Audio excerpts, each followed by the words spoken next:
لا إله إلا الله محمد رسول الله عليه صلاة الله وآله والأحبة لا إله إلا الله محمد رسول الله عليه صلاة الله وآله والأحبة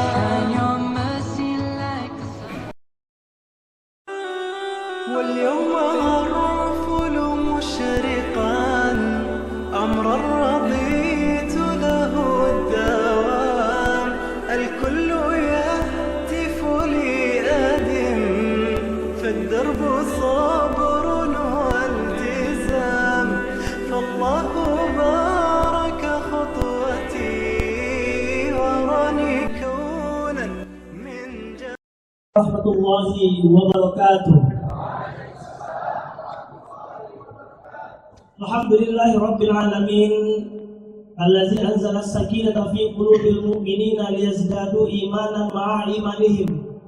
Ashhadu an la ilaha illallah wahdahu la syarika lah wa ashhadu anna Muhammadan abduhu wa rasuluhu la nabiyya ba'dah.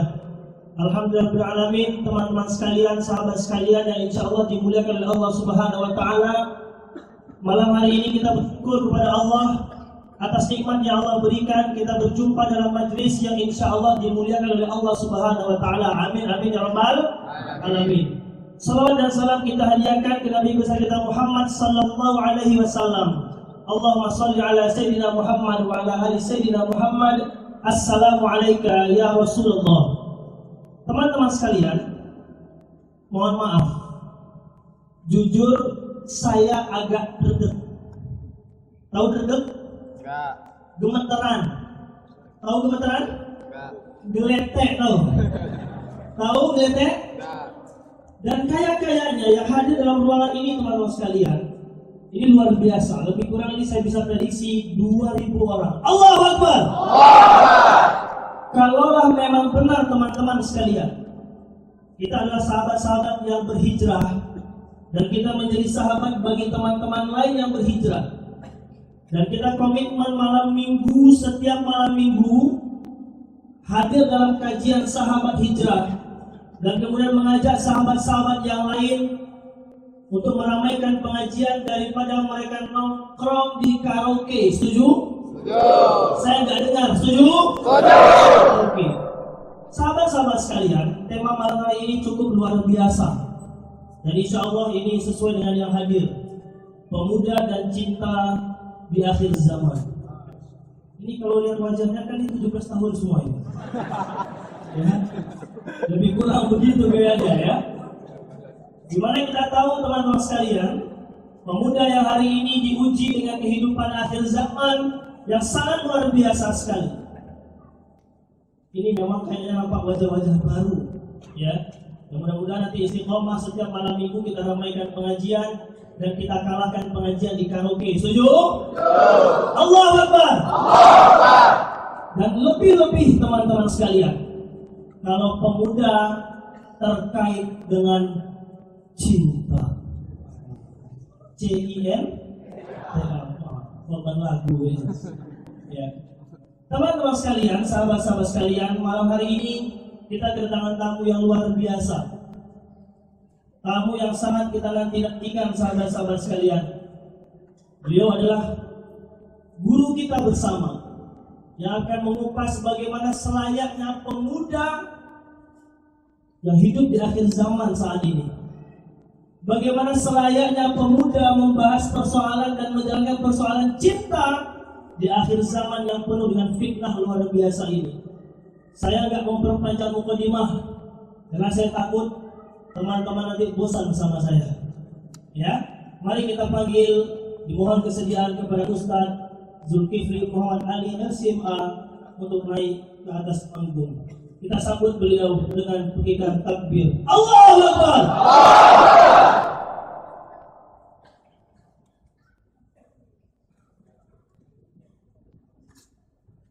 Alhamdulillah teman-teman sekalian.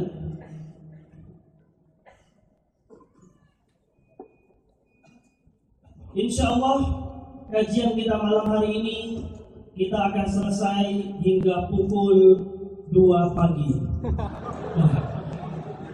Salah. Oke ya.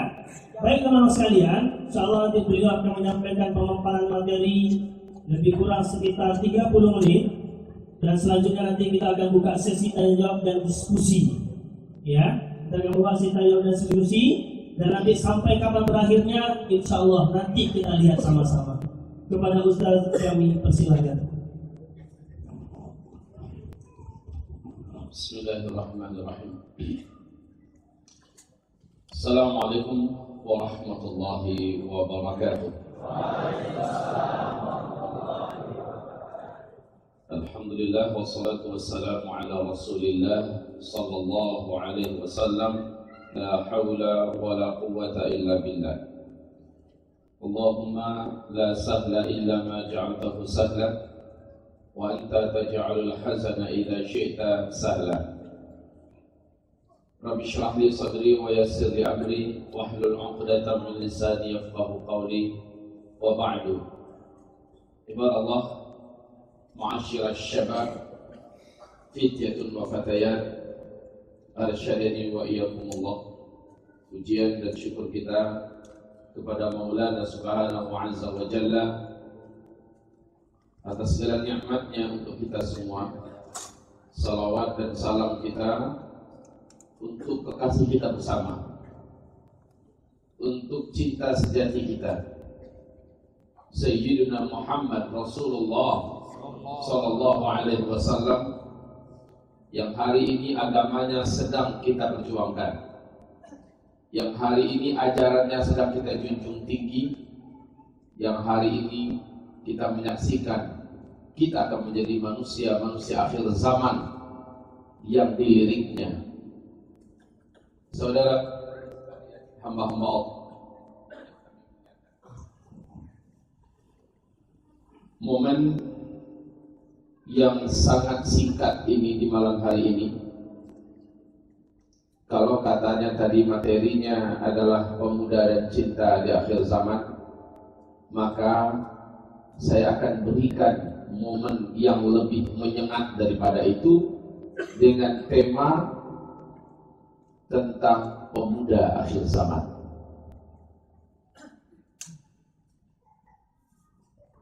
Saudara-saudariku, ketahuilah, dunia Islam pada hari ini sedang digemparkan dengan keadaan yang membuat jantung berdegap-degup dengan kencang. Ada apa?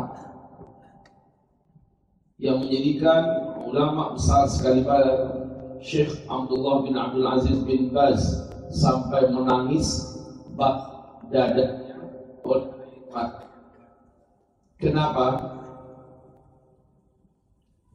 Ulama besar dunia hari ini meyakini bahwa generasi ini adalah generasi yang ditakutkan oleh seluruh nabi dan rasul.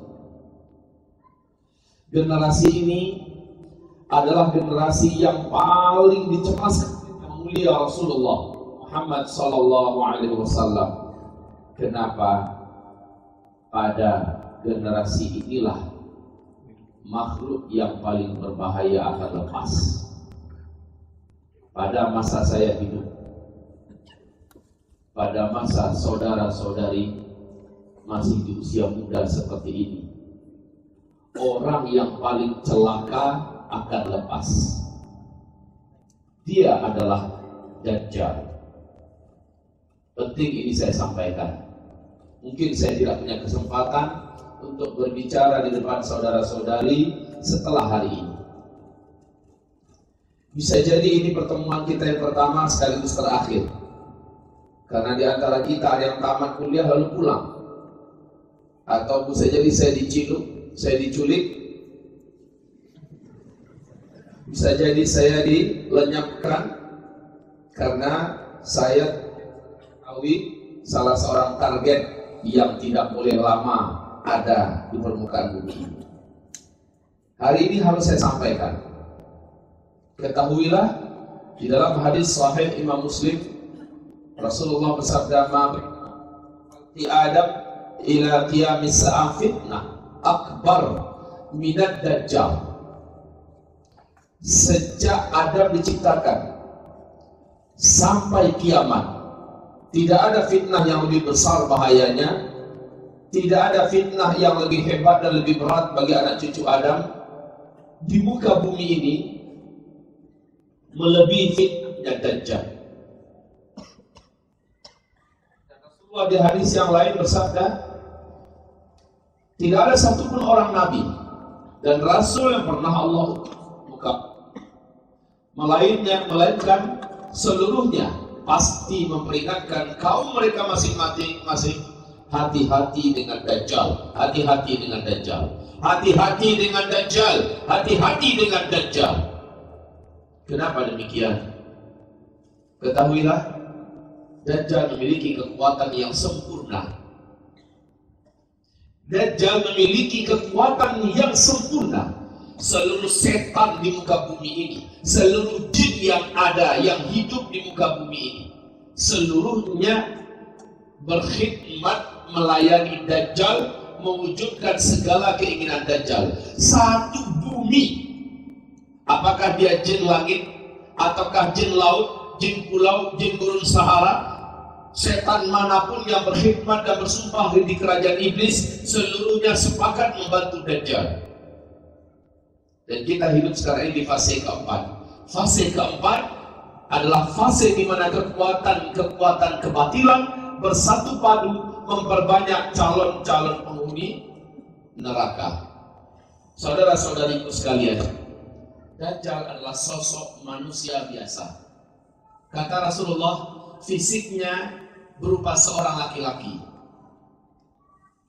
Dia lebih pendek daripada aku sedikit. Rambutnya keribu, warna kulitnya putih pucat seperti mayat, dan ada bercak-bercak merah di beberapa tempat. Lehernya lebih panjang daripada kamu sedikit, bahunya miring seperti ini.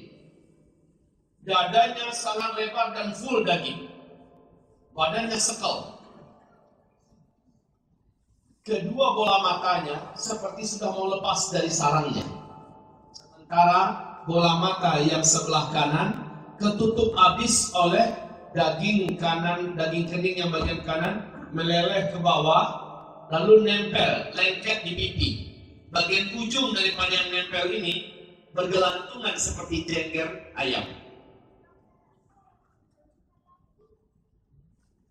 Jari telunjuk kakinya, jari jempol kaki kanan dengan jempol kaki kirinya saling berdekatan dan kedua mata kakinya saling berjauhan. Secara fisik dia jelek habis. Tapi luar biasa, silakan baca di berbagai hadis-hadis yang sahih yang mengelilingi Dajjal. Kemanapun Dajjal pergi adalah wanita-wanita cantik. Saudara-saudariku,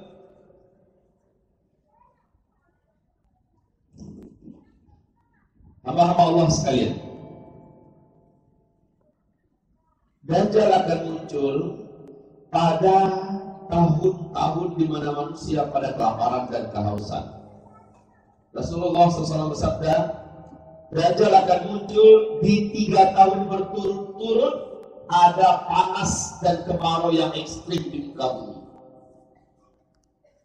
1 tahun pertama menjelang Dajjal keluar, sepertiga air dari langit Allah tahan, sepertiga tanaman, tumbuh-tumbuhan dan hewan ternak yang dapat dimakan di muka bumi Allah biarkan mati.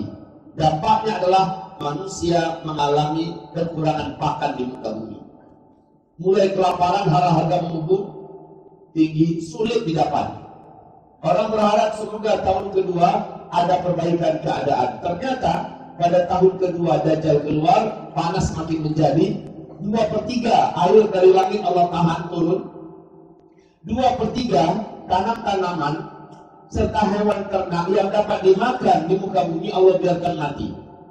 Akibatnya manusia benar-benar seluruhnya mengalami kelaparan.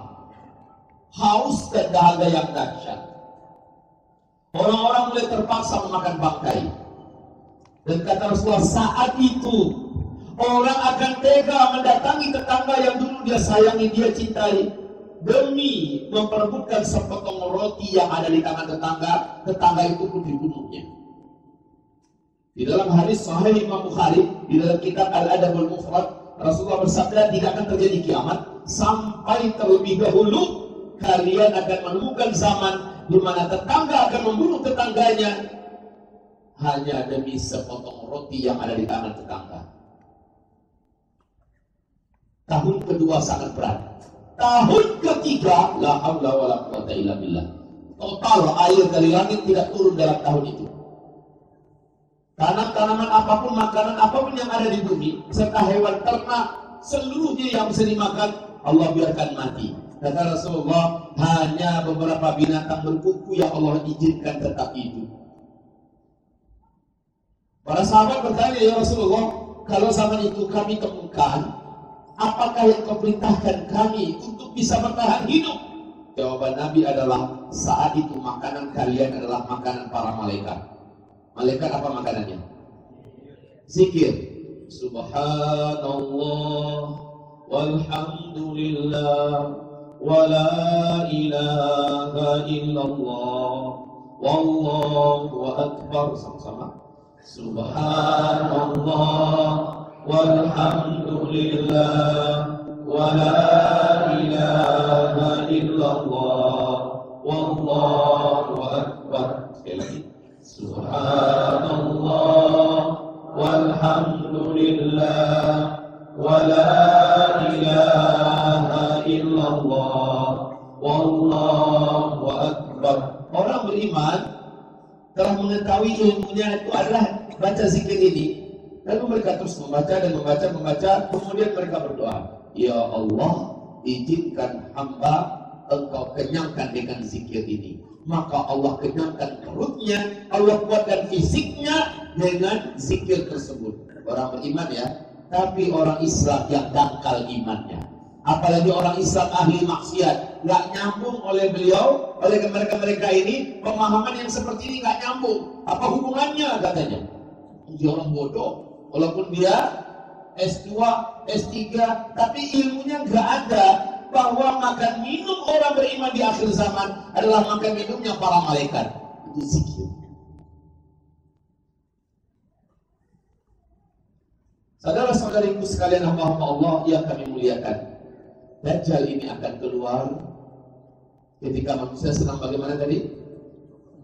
Sedang kelaparan, mulai berputus asa hidup. Bayangkan kata Nabi, orang yang paling beriman sekalipun, kalau mereka lewat di depan kuburan, mereka akan berkata, aduhai alangkah indahnya hidup ini kalau saya di bawah tanah sana seperti mereka. Saking beratnya hidup di atas tanah. Baik, kapankah Dajjal ini akan keluar? Lalu apakah fitnahnya yang dahsyat sehingga dikatakan fitnah yang paling hebat itu adalah fitnah Dajjal?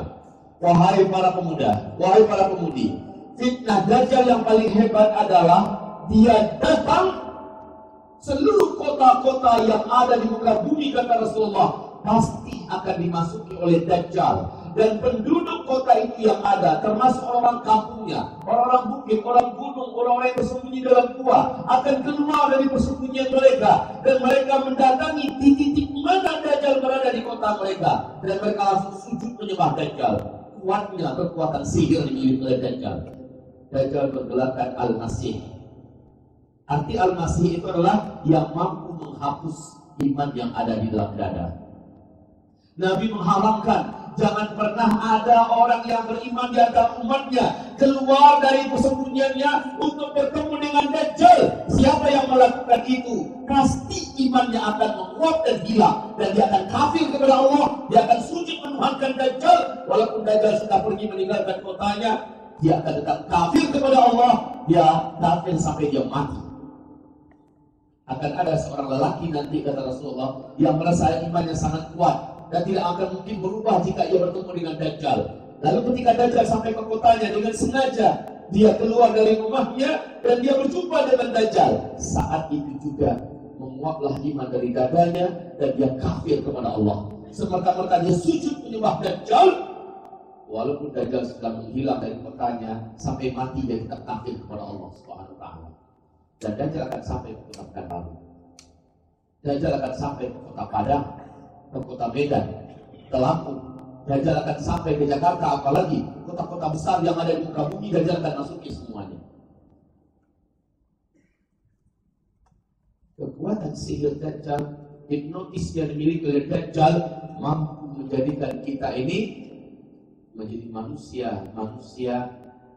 yang mengabdi mempertuhankan dirinya. Dajjal menuju ke langit. Apa menurut kalian semua? Apa menurut kalian semua? Jika seandainya langit sudah berapa tahun tidak mengumpulkan awan? 3 tahun. Apa menurut pendapat kalian semuanya? Jika seandainya saya sanggup mendatangkan awan dan menurunkan hujan, apakah kalian bersaksi saya adalah Tuhan kalian? Orang-orang yang sudah mulai putus asa hidup, apalagi tipis-tipis iman, akan berkata, jika engkau melakukannya, kami bersaksi engkau adalah Tuhan kami. Maka dengan gampang Dajjal menuju ke arah langit, berkumpullah awan entah dari mana datangnya, dan menjadi teballah awan di langit, turun hujan. Negeri yang gersang dan tandus dengan secepat mungkin seperti sulap dalam komputer langsung subur dan menumbuhkan rumput-rumput yang tebal. Hewan ternak yang sudah menjadi tulang belulang, yang kurus yang hampir mati, seluruhnya kembali berisi daging, gemuk dan berdiri. Subhanallah, mereka hidup seluruhnya dengan susu mereka yang penuh-penuh. Ketahuilah seluruhnya adalah trik sihir.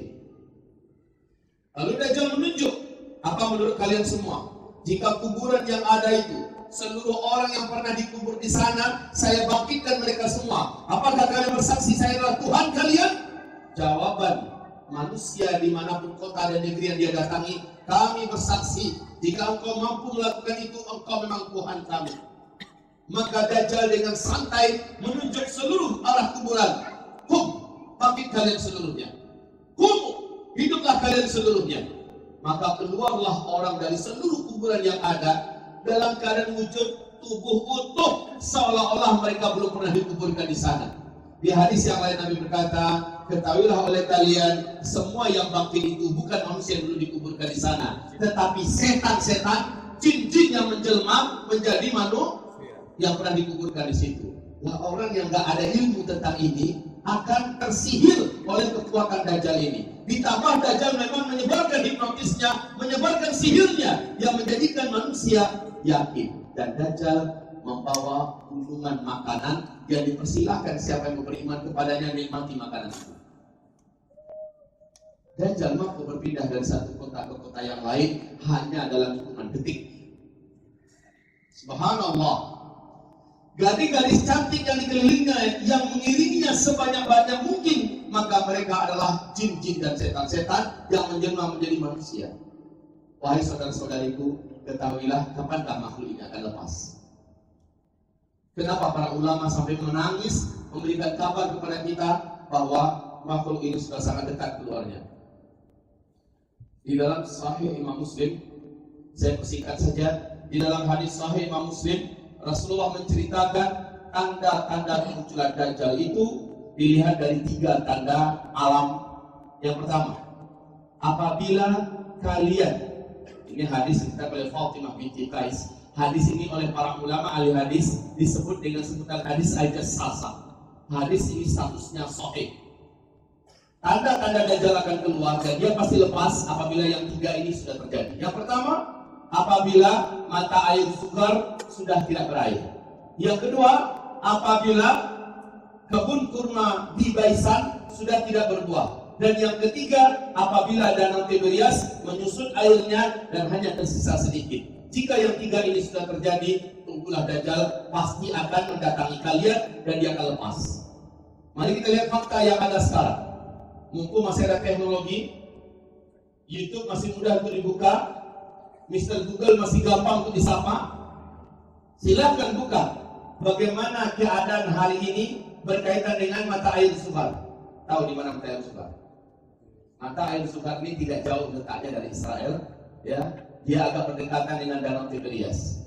Mata air sukar ini masih di negeri Syam, di mana penduduk mengandalkan bercocok tanam dari mata air surga. Ketahuilah saudara-saudariku, sejak 2 tahun belakangan ini penduduk sudah tidak bisa bercocok tanam lagi dari mata air surga ini. Mata air surga sudah mengering. Yang kedua, kebun kurma Baisan, di mana letaknya? Perbatasan antara Yordania dengan Palestina. Perbatasan antara Yordania dengan Palestina. Ketahuilah wahai hamba-hamba Allah, sejak masuk 7 tahun sekarang, ke tahun sekarang, kebun kurma ini mulai rusak buahnya dan mulai sedikit penghasilannya. 2 tahun terakhir, kebun kurma di Baisan sudah tidak berbuah 100%. Bagaimanapun upaya penduduk dan masyarakat menanam bibit baru tidak berhasil. Yang ketiga, apa tadi yang ketiga? Danau Tiberias. Mana Danau Tiberias? Israel. Daerah yang paling subur, paling indah di Palestina yang dijajah oleh Israel hari ini. Itulah dia posisi Danau Tiberias. Di Israel letaknya. Selama ini bangsa Yahudi, bangsa kera dan babi ini mengandalkan sumber air mereka dari Danau Tiberias sebab mereka tidak punya sumber air yang lain. Mereka tidak punya sungai, tidak ada mata air yang lain kecuali hanya dari sini. Wahai saudara-saudariku, dan mata air Danau Tiberias ini tidak pernah susut, tidak pernah berkurang. Hanya sejak 2003, bukan itu, sampai 2013. Dalam berapa tahun itu?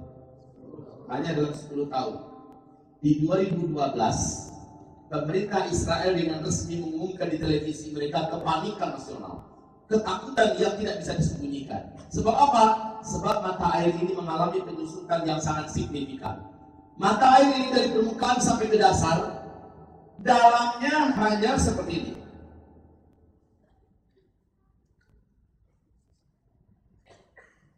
Dan ini dasar. Dari sini, dari permukaan hanya 45 meter saja, tidak dalam. Dalam 2003 ke 2013, 10 tahun saja sudah susut 16 meter. Dan ini tidak pernah terjadi. Akhir 2015 kondisinya kalau 16 meter maka sudah seperti ini. Akhir 2015 bagian yang paling menonjol dari Danau Tiberias sudah kelihatan seperti pulau kecil di tengah-tengah danau. Dan 4 bulan yang lalu dari sekarang, kondisi air danau ini sudah melewati garis merah. Sekarang tembus ke garis hitam. Sehingga dengan ini air danau ini sudah tidak layak lagi dikonsumsi untuk sumber kehidupan bangsa Yahudi di Israel. Dan dengan ini Israel mengumumkan sumber air utama untuk kehidupan bangsa Yahudi ini di Israel ini adalah air laut yang disulit. Danau Tiberias sudah tidak bisa dipakai. Ini yang menjadikan para ulama menangis. Hadza zamanu khurujid dajjal. Inilah dia zaman Dajjal itu akan keluar. Saudara-saudariku, dan tanda-tanda Dajjal akan keluar, engkau menyaksikan kezaliman merata terjadi di berbagai permukaan bumi. Khususnya yang dizalimi menjelang Dajjal keluar adalah umat Islam. Berasa enggak? Terasa enggak? Ini bukan hanya di Indonesia, tapi di seluruh dunia. Umat Islam benar-benar jadi pecundang. Umat Islam sudah dipermainkan dan dizalimi. La haula wala quwata illa billah. Menjelang Dajjal keluar, 3 tanda ini sudah terjadi. Saudara-saudariku yang kami muliakan, silakan buka YouTube sekarang juga nggak apa-apa. Di dalam sebuah hadis Nabi mengatakan ada seorang remaja lelaki yang tidak mampu disihir oleh Dajjal, tidak bisa ditaklukkan oleh Dajjal.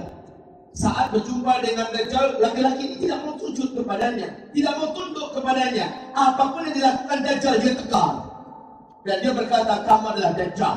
Saya tidak akan pernah mau sujud kecuali hanya kepada Allah. Tentang ciri-ciri kamu lengkap dalam hadis Nabi, dan kami tidak akan mau mendengarkan apa yang kamu minta. Dajjal lalu menjambak rambutnya, kemudian menggergaji kepalanya. Dibelah dualah remaja ini, dan remaja ini pun meninggal dunia. Darah bersimbah di lantai, tubuhnya mengeluarkan isinya. Lalu Dajjal mengelilingi 1 kali keliling, sambil mulutnya komat kamit membaca mantra-mantra tertentu. Setelah selesai 1 keliling, Dajjal berkata kepadanya, "Qum, bangkit kamu, bangun kamu." Saat itu ini bukan sihir. Allah benar-benar izinkan Dajjal menghidupkan orang ini dengan izin Allah. Tapi hanya 1 kali itu kemampuan Dajjal dengan izin Allah. Ketika Dajjal berkata, "Qum, bangkit kamu," Allah izinkan tubuh remaja ini kembali bertaut sampai ke kepala, dan remaja ini kembali bangkit. Darah tetap bersimbah membasahi lantai. Tubuh remaja ini tetap basah, dia basah dengan darah, tetapi dia sudah berdiri sehat di depan Dajjal. Dajjal bertepuk dada di depan para pengikutnya. "Kalian lihat, anak ini saya bantai tadi, dan sekarang saya hidupkan kembali." Makin kuatlah iman mereka semua. Tapi yang remaja ini, apa kata Dajjal? "Apa lagi? Saya sudah tunjukkan dan buktikan kepada kamu tentang ketuhanan saya. Tadi kamu saya bunuh, dan sekarang kamu saya hidupkan. Lihat, kamu sudah utuh kembali. Ayo tuhankan saya, sujud." Apa kata remaja ini? "Sorry, jangan.